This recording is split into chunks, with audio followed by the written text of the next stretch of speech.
Hello, good morning, g'day, how you going? This is Roger Roadside saying hello. Listen, I mentioned in my previous video that there's been a few things come out today that have absolutely boiled my blood, and this is one of them. Oh God, why are we so stupid? You've probably seen the story. The Metropolitan Police,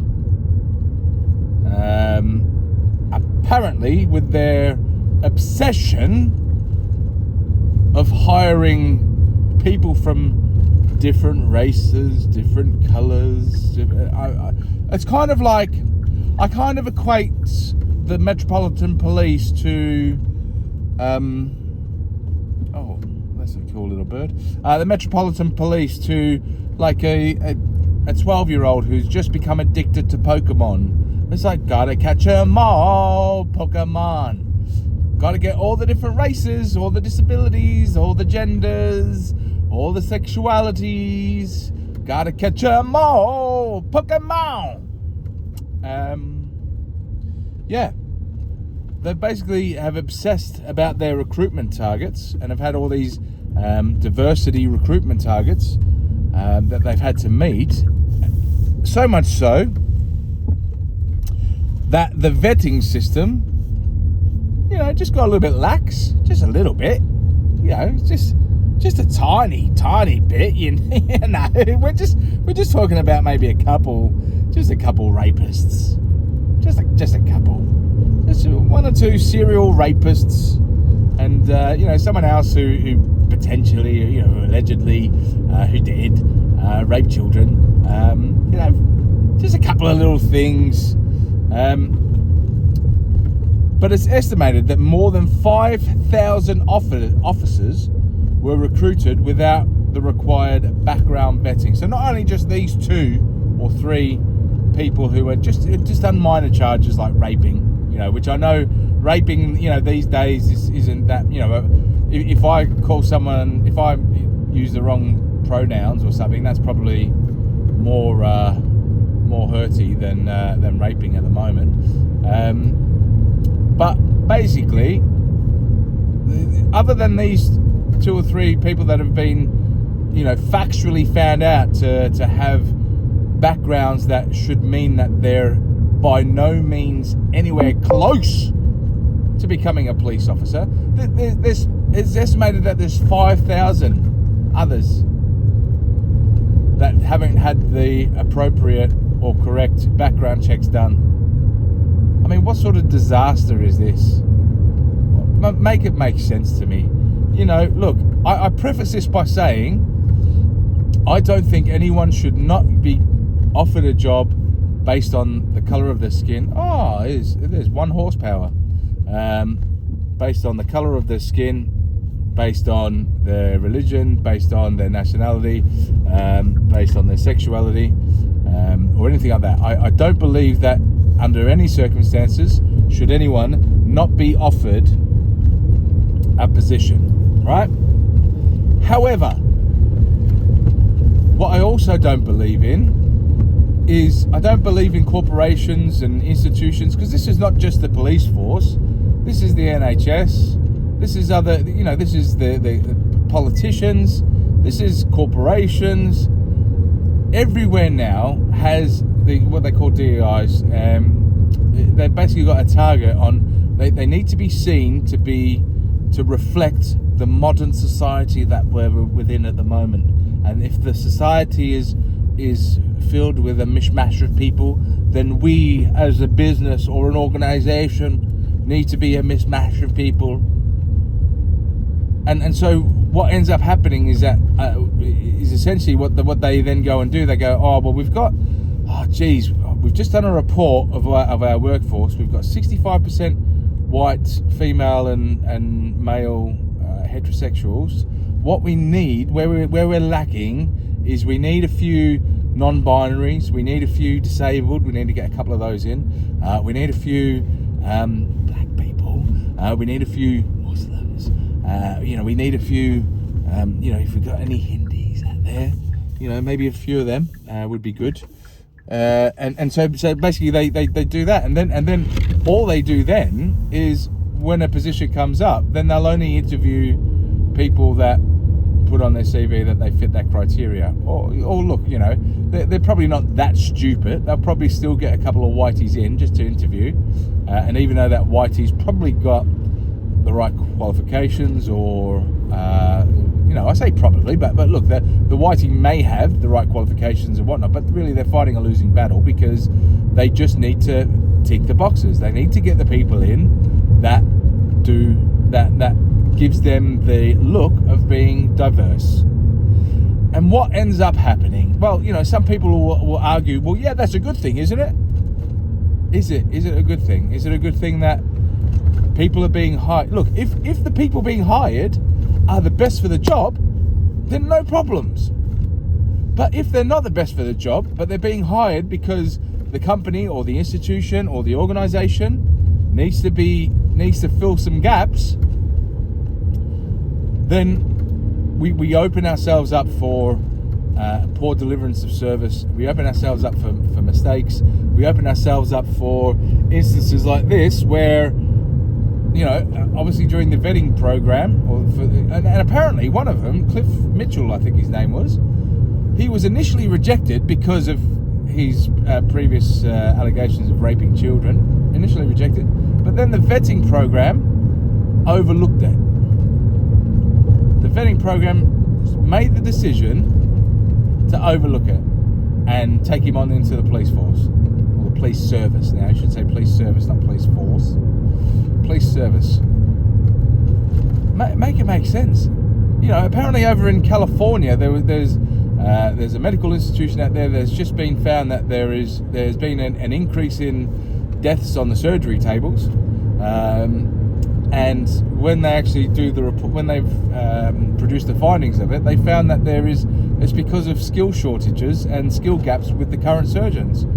But what they've had to do is they've had to fast track people into those roles who aren't necessarily, whether they were at the right time for them to go into those roles, or whether they were right to go into those roles to begin with, but they've been fast tracked into those roles because they fit a certain criteria. They fit a certain diversity that they need for the company. So therefore, people have died because of this DEI stuff, and it beggars belief that we live in a society today where we go, oh, racism is bad. Racism is bad. We can't be racist. Racism is bad. But we can do it against white people. No, that's fine. That's fine. Look, you might be white and straight, and you might be the best qualified for this job, but I can't give it to you because I need to get someone in here who has 6 different pronouns and is from Bangladesh, and they suffer from anxiety, so that we can, essentially that's no one will ever say that, obviously, but that's essentially what is happening. And look, obviously it's not to say that every job or every company is doing that, but there's reports, listen to the radio and you listen to people's stories. There's people that are saying that they've come out of university with various degrees. They've employed people to help them put their CVs together, their cover letters. They've applied for hundreds and hundreds and hundreds of jobs, and they don't get an interview. They then change their sexuality on their profile to non-binary, or they change their they put on their thing that they've got a disability. Suddenly they've got 4 interviews in the space of a week. How does that work?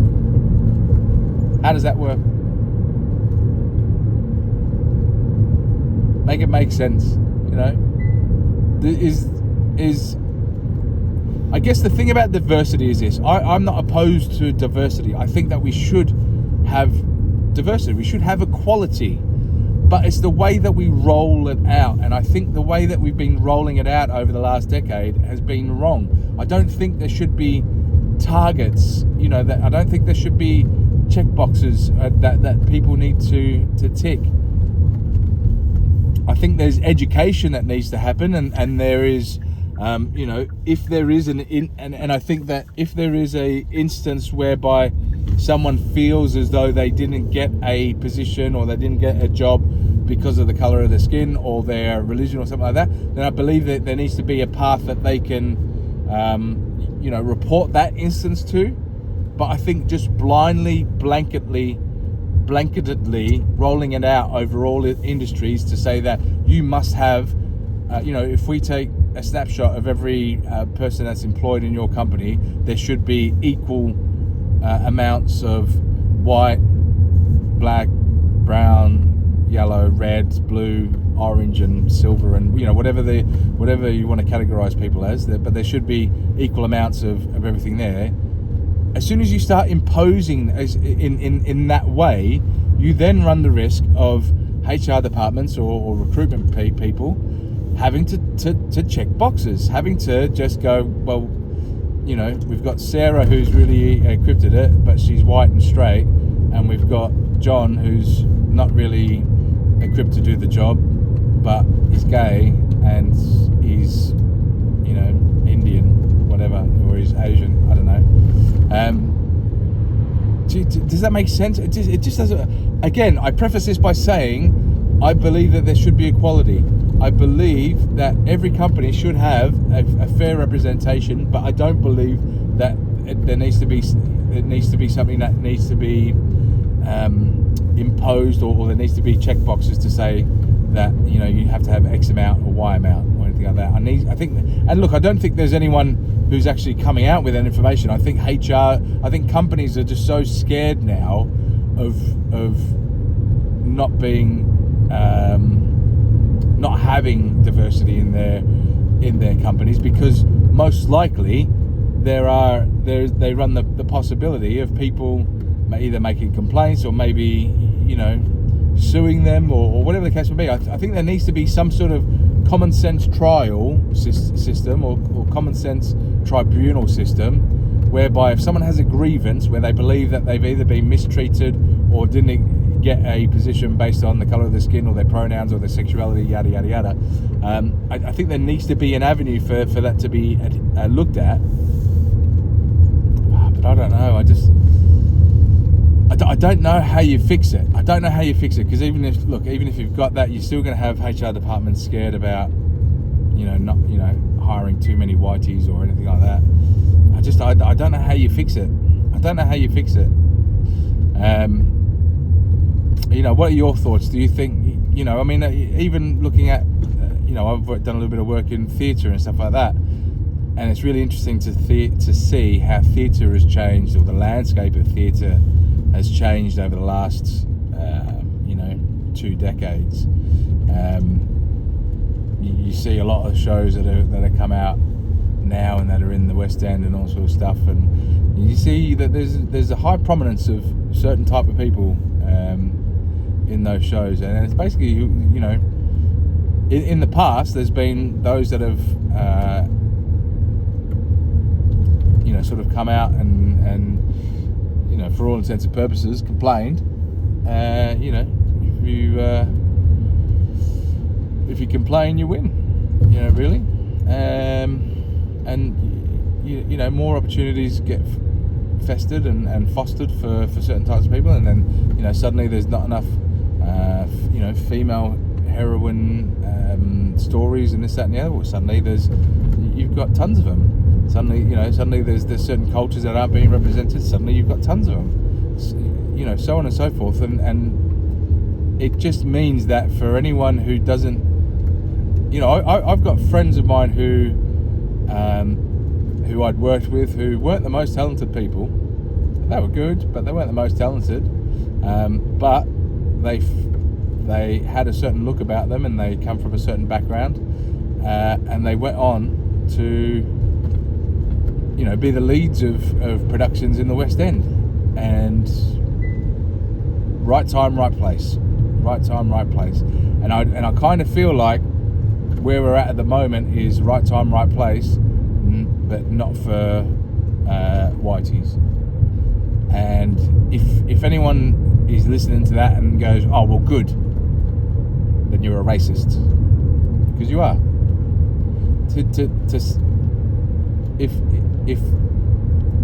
if we go so far in one direction to avoid going down the path of another direction, then we're basically just doing what we're trying not to do to a different set of people. You know, if we've gone so far down this road so as not to be racist against certain types of people or be prejudiced against certain types of people, that we flipped it so much that we're now just racist and intolerant and prejudiced against other people. Does that make sense? Listen, I'd be interested to get your thoughts anyway. I'm waffling on a little bit, but I just think this whole, you know, and this is just early findings. This is the joke of the matter. This is just early findings with the Metropolitan Police, who had to do a massive 20,000 recruitment drive. And there's, you know, it's estimated that at least 5,000 didn't go through the proper vetting situation, and stones weren't over, you know, things weren't looked at, and blind eyes were turned, and this, that, and the other, and it's just, you know, to be in a position like that and to be a serial rapist, it just blows my mind that we live in a world that this happens, and, you know, people aren't up in arms about it. But listen, what's your thoughts? Do you think, you know, am I off the beaten track like I am at the moment? It's scary. I find it scary. I just think that this whole world is so scared about going in one direction, or being seen to be going in one direction, that it then goes in the complete opposite direction, and then it just doesn't take into account that by going in the complete opposite direction, you're now doing the exact same thing, but against a certain amount. You know, it's about, you know, if it's a dial on a I know a lot of kids these days don't know what a dial is, but if it was a dial on a stereo system, you know, you can't, you know, you need to find that balance, is essentially what I'm trying to say. But you need to find that balance, and I don't think we're anywhere near that balance. Anyway, listen, get your comments down below. Make sure you like the video, it really helps me out. Make sure you subscribe if you can. It's free, but listen, even though it's free, I'll pay for your first 6 months of subscription, right? Just give me, you know, whack over some bank details, you know, not real bank details, just send me over some fake bank details, and I'll make the payments into the YouTube bank account every month to cover your subscription. Yeah, I'll do that out of the kindness of my own heart, right? But this is Roger Roadside saying thank you very much. If you made it this far, thank you very much for listening. Thank you very much for your support though so far, and I'll see you on the next one. Listen, this is Roger Roadside saying say hi to your mum for me. Ciao.